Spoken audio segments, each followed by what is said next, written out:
it's very weird. It's not the sort of project that you sort of, you think uh, is going to get noticed this way because, it's sort of I'm very much part of the community of music on this one, and albeit very famous music. I mean, the joy of it was that it was there being made into this new thing, and so I got to have fun with it, but we never really thought it would get to this point.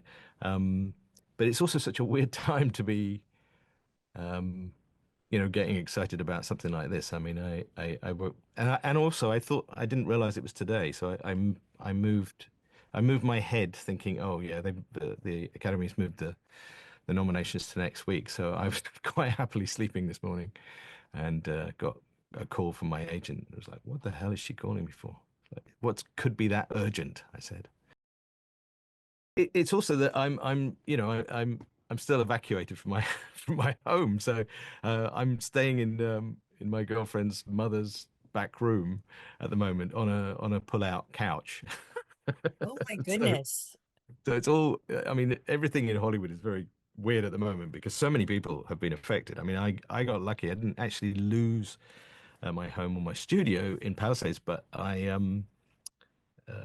we can't get back in. We can't get back in at all at the moment. We had to, and I had to carry on work. So I'm back in another studio. I'm borrowing a studio from Hans at the moment. He's very kindly let me back into remote control, which is what we are here because I'm recording very soon on another project. So it was, as we say in English, kick bollock scramble, trying to get ready for that one.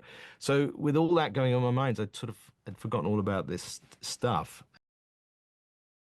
I've got like I've only got a few weeks left before I go and record How to Train Your Dragon, the new How to Train Your Dragon. Right. So I literally when I got evacuated, we managed to sneak back in and get hard drives and a few little bits and pieces. We couldn't get much, and thankfully, and then Hans lent me a room. We got borrowed gear, bought some more gear. So I had to get back up. It only took me about three days to get back up and running because I'm off to London in a few weeks to record. We knew it got through to the short list, which was great. I mean, it was viable, but you never think. But it's wonderful. Obviously, it's wonderful. It was a wonderful film to do, and John is extraordinary. I mean, the how he brought this in about 6 months before it came out. John and I were talking and sort of joking about it coming out in November. You know, what will have what will have changed? How will this, how will America feel? And we kind of both agreed that it would probably be whatever had happened, it would be very good for a film that was this this much joy in it to be landing at that time. And boy, I think it, it really did.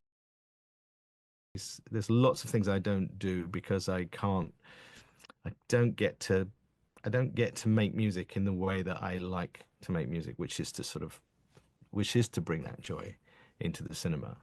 So it was a rare chance for me, and I'm very pleased that it's worked so well because I think people do enjoy that aspect of certain projects.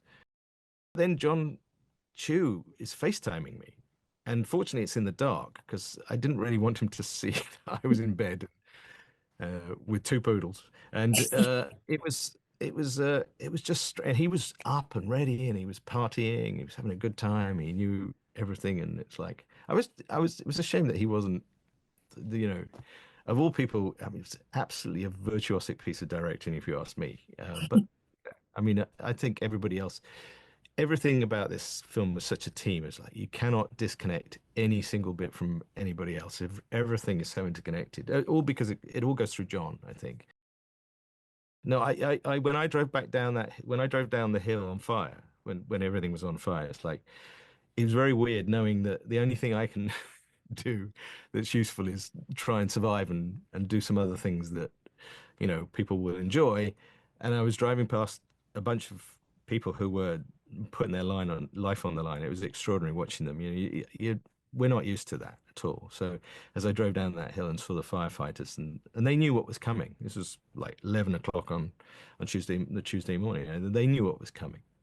And we had no idea, of course. And I just it'll haunt me, that that image. So I hope this is going to be as much fun for them as it can be.